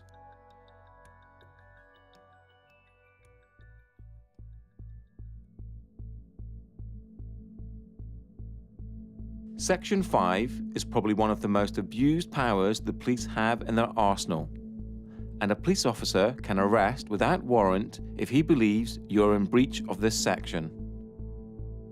Since February 2014, the word insulting has been removed from the Act to move into line with Article 10 of the Human Rights Act. This means you can say whatever you wish as long as it's not aggressive in nature or provoking violence. The best advice is to stay calm and not swear or make threats, and as long as you have not broken the law, harm, injury or loss to a fellow human, you will be fine. Just remember this: most police officers respect being respected, and you will have a greater chance of moving on with your day if you do so. But always stand up for your rights. These are the most common types of police interactions, but there are many more acts they could use to try and stop you in your everyday life. Just remember that it is all online, and you have the right to check if you doubt what the police officer is telling you. What you are watching here are the police violently arresting protesters for small infractions such as not listening to a police command, not giving details, or Section 5 public disorder. They have committed no crime and are now essentially being tortured. The police seem to be able to get away with horrendous acts towards people and in some cases treat the general public worse than criminals. For example, imagine someone is arrested for assault, then taken back to a police station and refused to give his name. Would the police then throw him to the ground and assault him until he gives his name? The answer in most cases is a resounding no. That would be torture. Article 3 of the Human Rights Act, that was incorporated into English law in 1998, states, "No one shall be subject to torture or inhumane or degrading treatment or punishment." Another case similar to this would be smashing someone's window to enforce the Road Traffic Act, essentially breaking a law to enforce an act, a rule. The police need to go back to policing, preventing a breach of the peace and protecting people and property. Upholding rules should never be done by force. You are a sovereign entity, and no one has the right to tell you what you should or shouldn't do or how you conduct your life if you haven't broken any laws. If someone had that power over you, then you would be a slave. Think about it.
As covered in the first part of this documentary, money does not exist.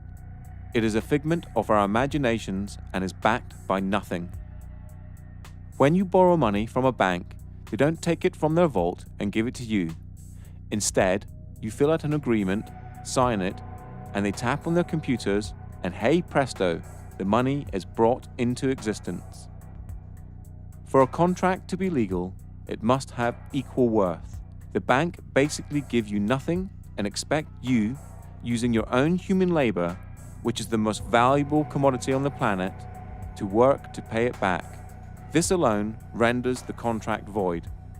Debt and the whole industry associated with it is central to the control system that surrounds you. Possibly the only times that you feel intimidated in your life is for police encounters for non-criminal activities and when you owe money to a creditor, and then consequently the debt collectors or bailiffs they send after you.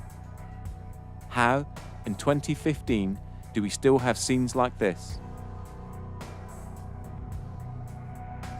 Contracts and debt can never be remedied by force. We will show you that debt collectors and bailiffs have no powers except in very extreme circumstances, and only as a last resort, meaning everything you're watching here is completely unlawful.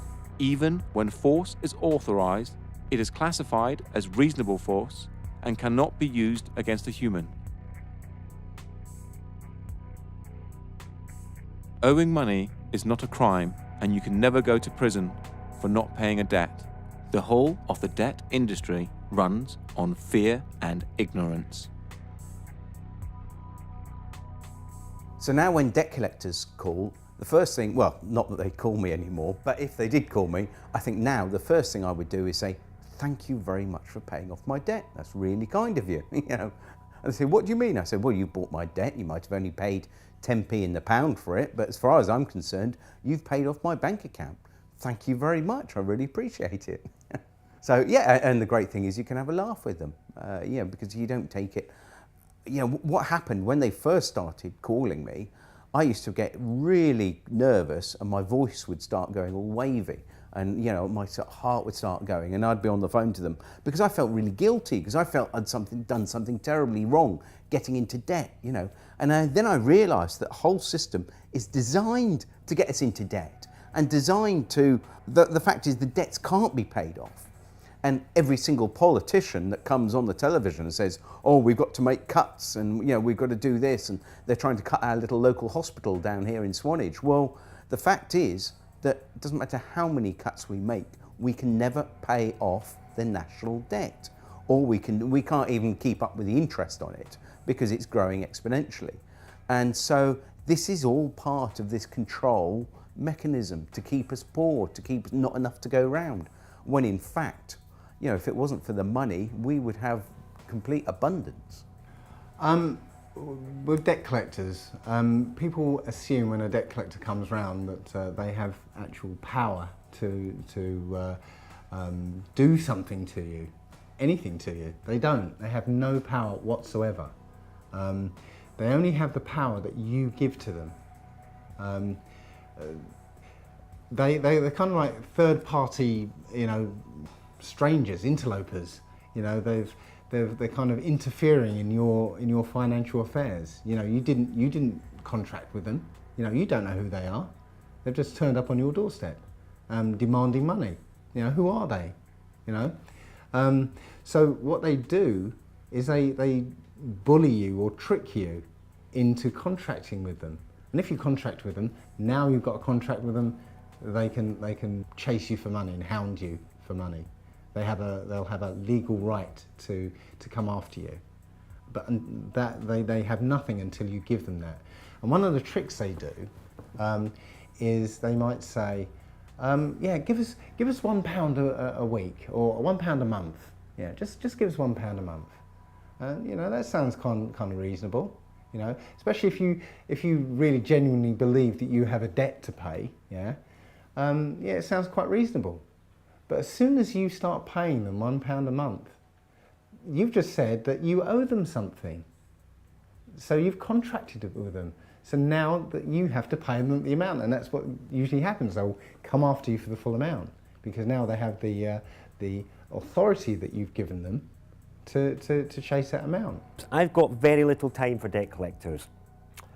I think I've called them everything from the detritus of the human psyche to the scarred baton bearers of old that would wait around the corner waiting to pounce on the innocent and the unwary and those unable to defend themselves. Because the funny thing about debt collectors is, as soon as you show you know what they're talking about, they disappear. So they are actually only there to bully money from those who don't know how to take a stand or don't know what their rights are. Yeah, a very low opinion of debt collectors. To the people who are worried about debt, let me quote a friend of mine who I will call Jay, because I'm not going to name him because he still works for the Royal Bank of Scotland. He's a credit risk underwriter for Royal Bank of Scotland, quite high up. And on the trading floor and all the kind of stuff he does, they have a saying: the only person that owns a debt is the person who worries about it. And it's as simple as that. Don't worry about your debt. It's not real. Okay, it's real in the extent you fucking agreed, but it's not. No one's going to die, nothing bad's going to happen, no one's going to get thrown in debtor's prison because it doesn't exist anymore. The reason why Western capitalism is crumbling is because people are starting to be wise to the fact that it's a big bullshit circus charade run by those in charge to make sure that they stay rich. And it's common knowledge in the BBC, Guardian, New York Times that in the last 5 years of recession, the rich have become fucking much richer and the poor have become poorer. If that's not enough cause for revolution, I don't know what is. But people, the only thing that holds people back with anything is fear. My advice to deal with debt collectors or to deal with anybody else is get informed. If you understand what you're talking about, you have a much more powerful position than if you don't know. If you don't know what you're talking about, you are at the mercy of people who pretend to know what they're talking about. My advice is get informed, understand your rights, understand their rights, what they can do and what they can't do, and then you're in a much better position to fend off any illegality or anything that goes against what should be done. Since the financial decline starting around 2007 to present, caused by the banks and then subsequently bailed out by public money, the effects of which are still being felt across the world. Since 2007, suicide rates in males between 35 and 55 have skyrocketed and can be directly related to debt.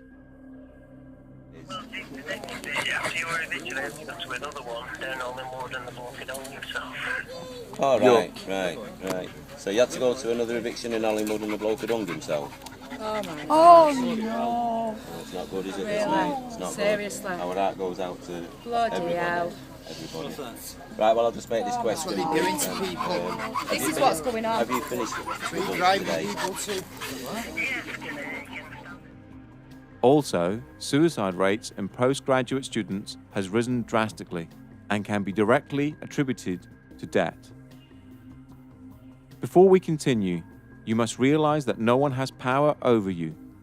The system that surrounds you is just an illusion, created by the mind of man. Owing money or breaching a contract can never be remedied by force. And in this game of cat and mouse, knowledge is your most powerful weapon.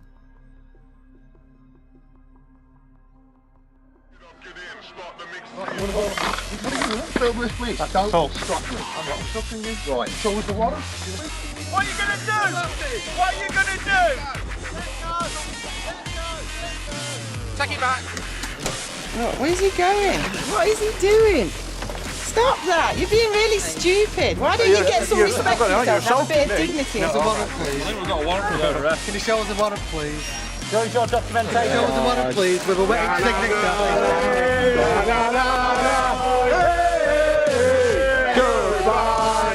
Okay, no, sorry, I'm just asking you as a human being to another human being, my dear. I just wonder what would motivate people to work for debt collection agencies.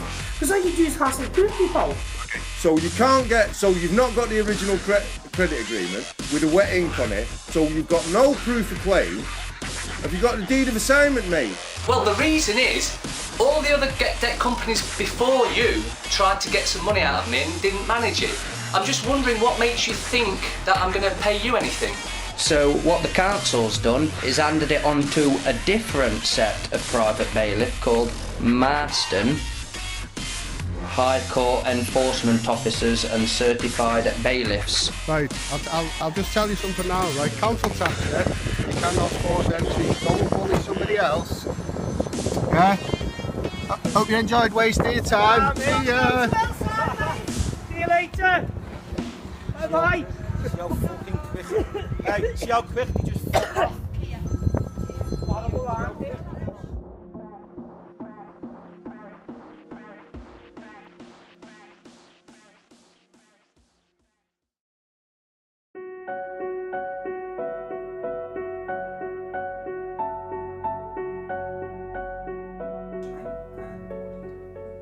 My name is John Whitterick, and I have a website called getoutofdebtfree.org.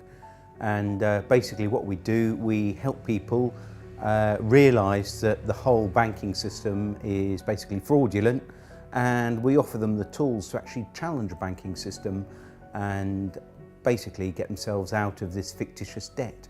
The services we offer are, we offer template letters. We also offer start off with, if you're working with debt collectors, if you're dealing with debt collectors, we've actually got a very simple way of dealing with them, which is basically a addressee not recognised, return to sender, because it will always have your name either in uppercase letters, or it will have a title called Mr. or Mrs. And you can say, well, hang on, that's not me, I'm not the title. I don't spell my name in uppercase letters, so the addressee is not recognised. So that's one way. The other way we deal with the banking system or debt collectors is basically say, well, where did the money come from, and have I got a valid contract with you? And if I haven't, and if you can't prove that I have, then we are agreed to the following terms. And we send out a series of letters about 10 days apart. So, but it's, it tends to prove to be very successful. What it was, I used the method myself quite a few years ago, and was astounded how easily that actually these companies just gave up. And so all I did, I got a website together and actually shared this information. GetOutOfDebtFree.org is a site that has been set up to help people dealing with the agony of debt. And the template letters just need you to adjust a few details and they're ready to go. Get Out of Debt Free has already helped thousands of people to get out of debt, and the combined amount of money saved so far is over £12 million. And that's just from the people who have reported their success to the site. The forum is a large part of the site and is broken down into different sections such as bailiffs, debt collectors, credit card companies, etc. It is full of people who will fall over themselves to help you, and with a wealth of knowledge and experience that will make sure you are not alone. So the important thing is that you have to keep hitting the ball back in the net. What you're doing, whatever they send you, you have to reply to it and send it back. Now, after you've sent them the 3 letters, also what's included in the letters are a fee schedule.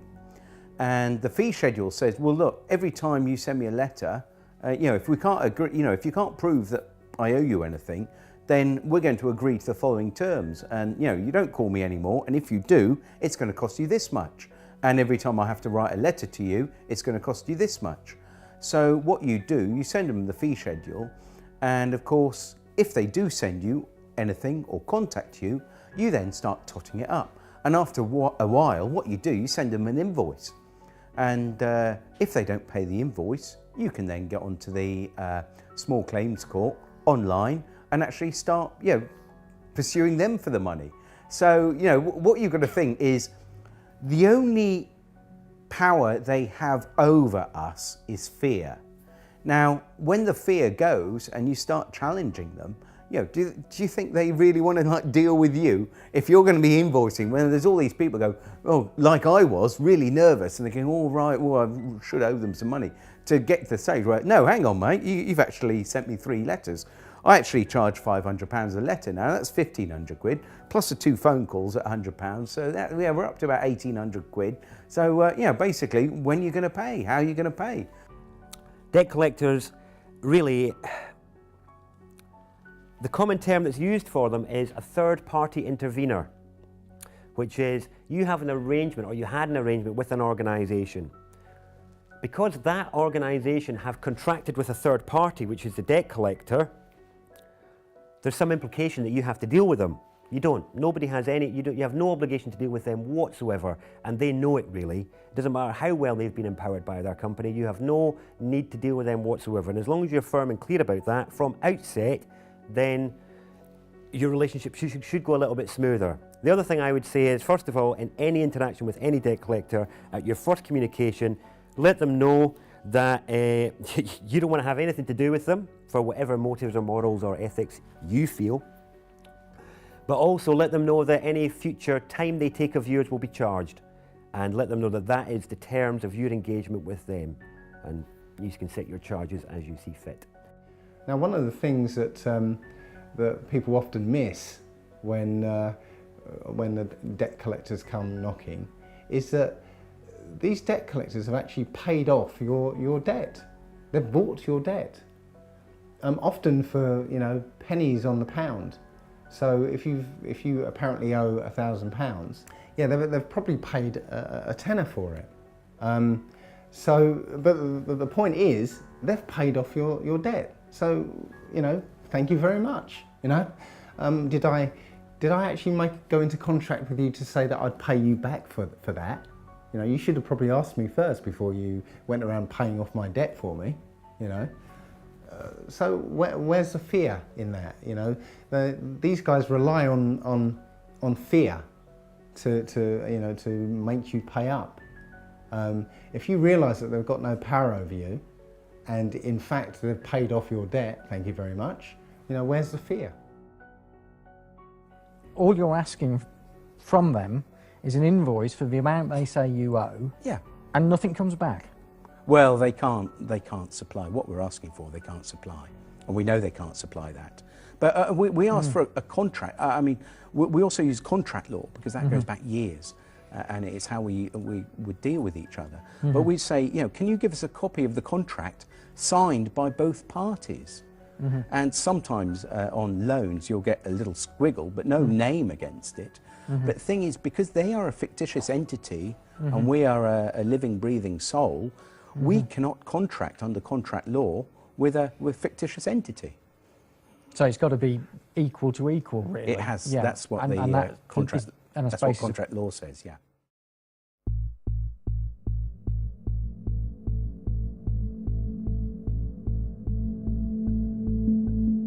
Debt collectors have no rights of entry. If they turn up at your door, they can only negotiate how you will pay, nothing more. If they make threats pertaining to more power than they actually have, then they are breaking the law.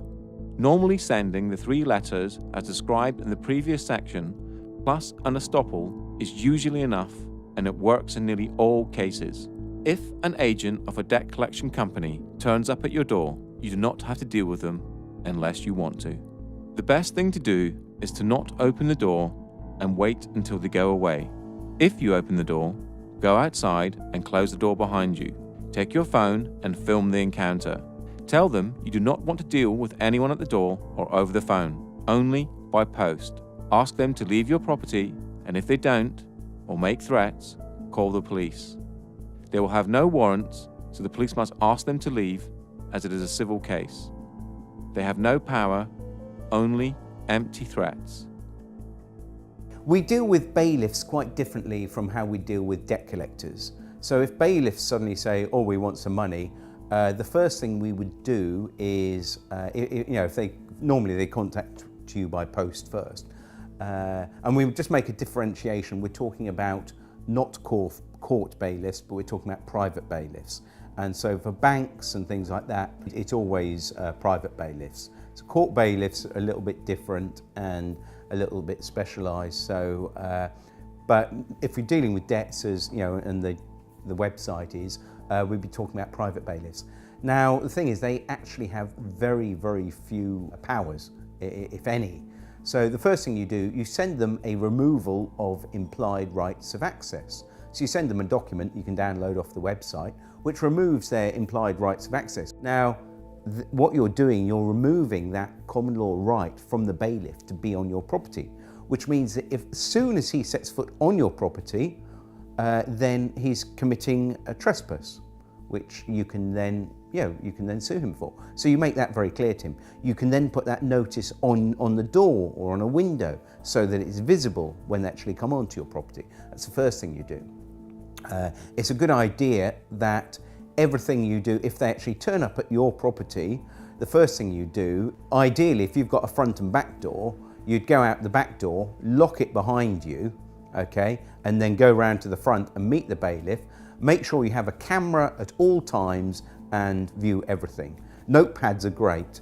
If you have a notepad and a pen as well, if there's 2 of you, one with a notepad and a pen, another with a camera, it automatically you're watching them. They realise they're being challenged, and that they can't push you about if you're recording everything, and you're well within your rights to do this.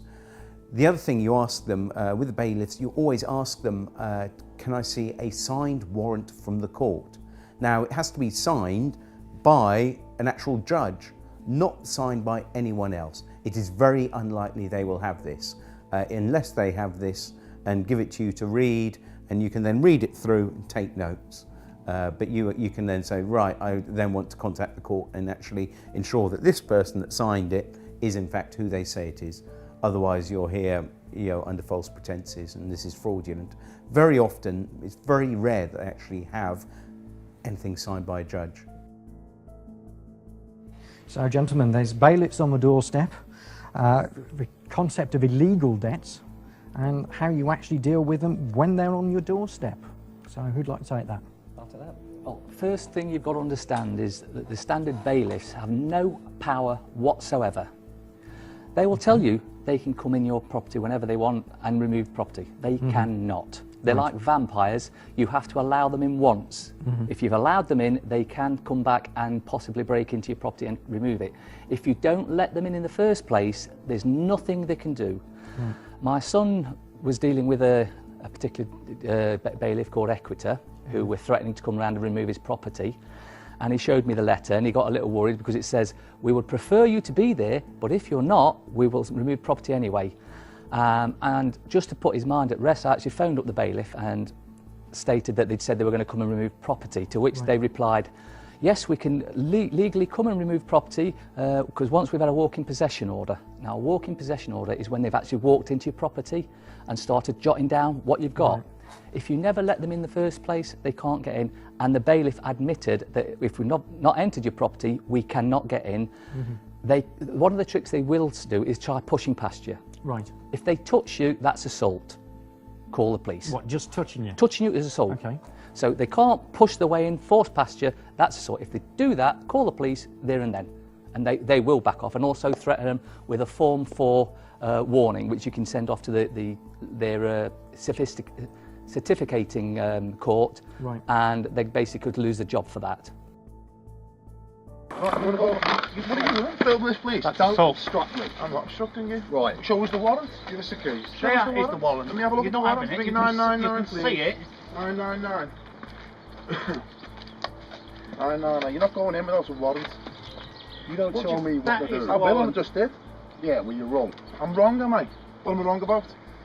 Where's your warrant? Go away. There. You go. Can you see that? Let me have a look at the warrant. How you doing? There. You trying to be heavy here or something? Are you trying to intimidate me? You know what you're trying to do? You said 6 times, can I see the warrant? There is the fucking warrant. I want to see the warrant. Hand me the warrant. You're not you, Harry. And of course, they can't break into your house. That's the other thing. Everyone thinks, well, they can't. You can let them in. Once you've let them in, basically they can then go in again. But what you do not let them in. You make sure the house is locked at all times. Except for in exceptional circumstances listed here, criminal court fines, income tax, or, if it's a business, can reasonable force be used to gain entry, but only as a last resort and only after all other avenues have been exhausted. The wording here is reasonable force. Bailiffs cannot use force against a person, and it states it here in Schedule 12 of the Control of Goods Act, and here in the Criminal Law Act 1997, and on the gov.uk website. The problems arise when bailiffs do not understand their powers and misinterpret the words of the acts, which is easy to do as they are so complicated. Bailiffs tend to pick the parts of certain acts that suit them best.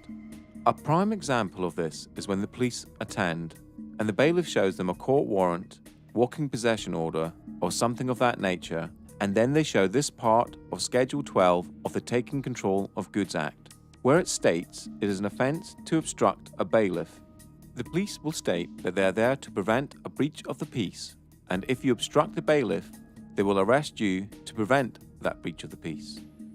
This can be broken down to a tale of the tape to show the position of each person in the situation. You, a living, breathing human being. Human rights are absolute.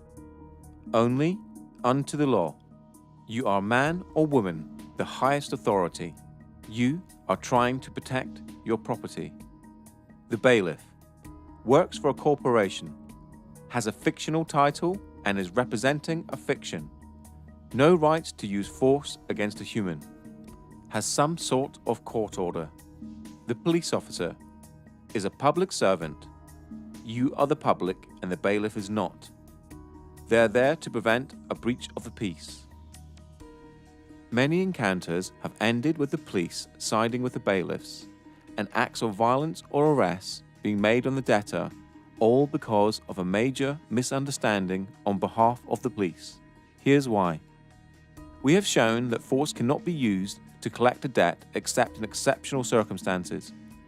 A bailiff cannot use force on a person. If you are standing in front of your door and peacefully resisting, they cannot move you out of the way. For an arrest under the prevention of a breach of the peace, there are plenty of case laws that show the aggressor is the one to be arrested. The main definition comes from R.V. Howe, 1981, and the following next 4 case laws define who is to be arrested to prevent a breach of the peace.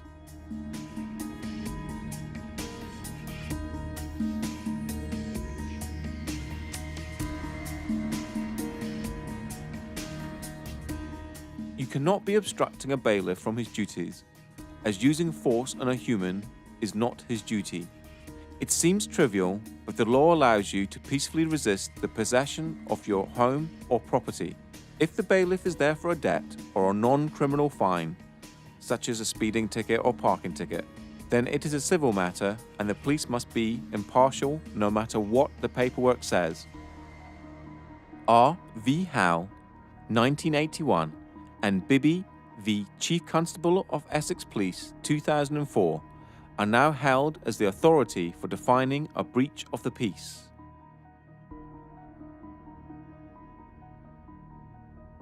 The main one to remember is the threat must come from the person to be arrested. That means if a bailiff tries to touch you or move you out of the way, they are the one to be arrested.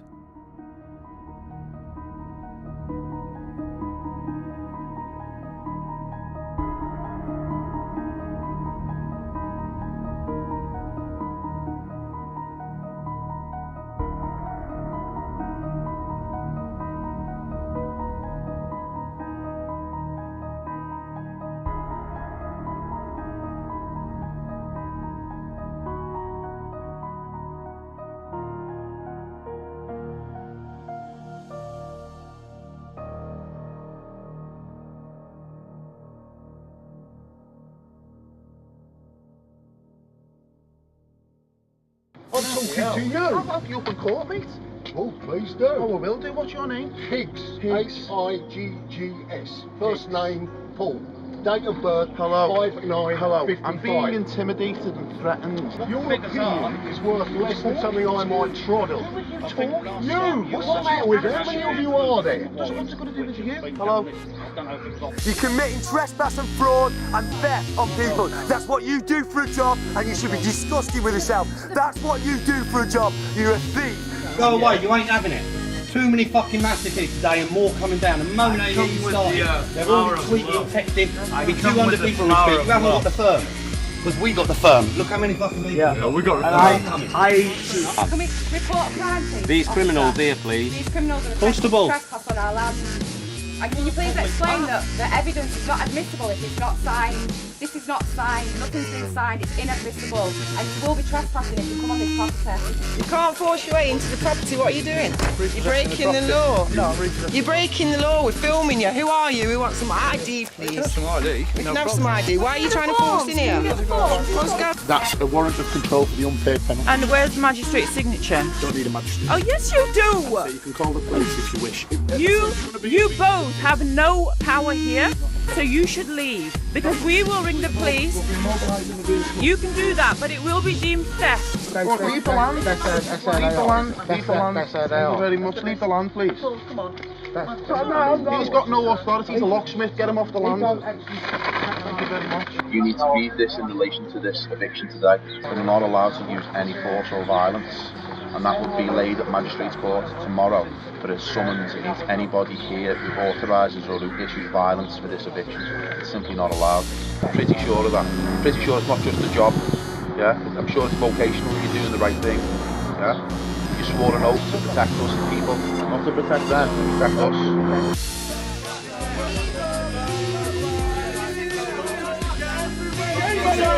This is going to happen wherever you guys go from now on. You people need to really think about what you're doing, please, before it's too late. And don't be arrogant, Mr. Koresh. You really have got a problem there. We've got warrants to enter the property. No, you haven't. Don't touch the female, mate. Don't touch her. Not touching her. Don't My touch arms her. are here. Right. Okay, I'm not touching her. You're not coming in. You're not coming in. You're not coming in. Right. TAU. Good night.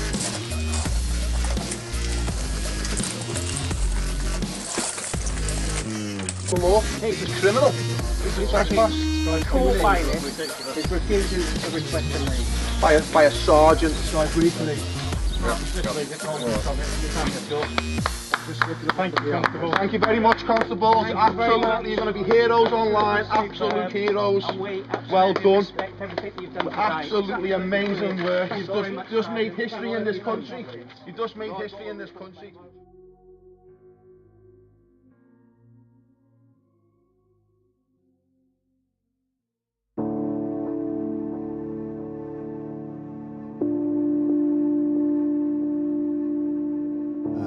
In this society, there is no way of actually living free at this point.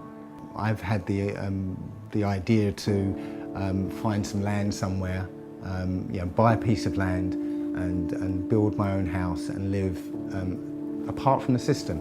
The system will not allow you to do that. They will come for you and kick you off your own land and force you to live the way they want you to live. What I feel is quite important is people need to get educated. People need to start waking up and realise what's going on around them. Generally, people tend to only give a damn really what's happening when it's actually on their doorstep and it's happening to them. But unfortunately, we can't wait for that to happen. We need to realise that we're all one and the same. We all need to look out for each other and protect each other, because we've got a system now that's been built up around us. We've got a corporate web of an empire that's completely taken over every aspect of our lives. So, to people who are worried about debt, again, don't worry about it. You got family, you got kids, you got real problems in life. Worry about those. You know, debt is not something to worry about. Fair enough, some people have mortgages, but again, as I said earlier, you start dancing with the devil, you're going to get burnt. You know, you play with fire, you're going to get burned. You're going to sign agreements that banks own your house, you're going to get burned if you don't pay that. But in terms of consumer debt, you know, personal loans, unsecured debt, fuck it. Yeah, you won't be able to get a mortgage for 6 years. And who's got enough money to save up to buy it for a deposit for a mortgage? Anyway, I don't know. So just don't worry. Live in love. Get Out of Debt Free we've got one piece of the jigsaw, but there's so many things that need fixing on the planet, like health, education, law, everything. There's so many pieces, and I've been at, I think, 8 different festivals this summer, and I've seen tens upon tens of, probably 50 different speakers, and all of them have got a little bit of the jigsaw, and I'm sort of just trying to see how together that we can build a new sort of reality based on fairness, you know, because when you realise that, hang on, they're spraying stuff in the skies, they're putting stuff in our water supply, and you know, they're cutting down rainforests, and these are all problems. Now, I've got the answer to one of these, but you know, to change the world, we've got to sort out all these problems, I feel. The people stand above the government stand above citizens. And in America, we've taken the term citizen from them, but citizenship was actually created with the abolition of the slave trade. And it was so that slaves could be given the same rights as the free people, but without the same power. So the citizens were always going to be ascribed their rights and responsibilities by the government. And it was so that they could keep a finger on the ex-slaves. You know, whereas that's now been applied to everybody everywhere, and now obviously you have good citizenship classes at school, and citizenship is on the curriculum now. So all this is being not brought in for us, it's been brought in for a couple of generations' time, when it's totally normalised that everyone is a citizen who only has rights and responsibilities because the government gave them to them. And the standing as the people will be long forgotten by them. The sadness of this is that there is a lot of people out there that are involved in the commercial construct and are doing things every single day for one reason, that's basically to survive. So they have to go to work every single day and know that what they're doing is not moral. But they have to do it because they feel that there is no other way they can support their families. They are taxed to the hill. Everything that they've got, they are threatened with its removal if they do not comply. That's a very, very sad situation, because that means that the human being is being controlled by a construct and can't escape that construct. And it gets worse day in, day out. They want a way out. Ignorance is our fault. Not being up to speed with what's going on is our responsibility. We're giving our power away to people who are using it against us. People need to understand. People need to wake up to what's really, really going on before it's too late. And stop looking at the mainstream media Stop looking at the mainstream newspapers. Start looking at some information that's real and is relevant, because otherwise we're all going to be microchipped, we're all going to be controlled. We can barely do anything now, having to ask the government for permission to protest against the government. Our freedoms are being taken away by the day, and people are not noticing because they're being distracted with other things, from religions, from TVs, from celebrity gossip. We need to be adults about it, we need to open our eyes, and we need to really, really see what's happening. Otherwise, we're going to be in the middle of this new world order, this complete one system of control, and we're all just going to be barcodes. And that's the way it's going, and that is the true reality of the world that we're living in at the moment. 5 years ago, when I was looking for letters to actually send to the banks, there was nothing on the internet. Nobody was like talking about this apart from Mary Elizabeth Croft, who I based our letters on. And I thought, oh, this is wonderful. And I was thinking there must be template letters out there for, you know, after the book that she'd written. There was nothing. Now we've got websites and forums and loads of different letters out there for dealing with banks and debt collectors. You know, so that's how far in the last 5 years consciousness has shifted. People are waking up. Now when we hit the 100th monkey effect, that's when everyone wakes up. It's like a new film that's like no one has heard of, and then suddenly it breaks through and everyone's talking about it. And I feel that people suddenly realise, my goodness, we've been had by the banks, the governments and the corporations. And with endless war, with endless poverty, and keeping us on that treadmill.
you.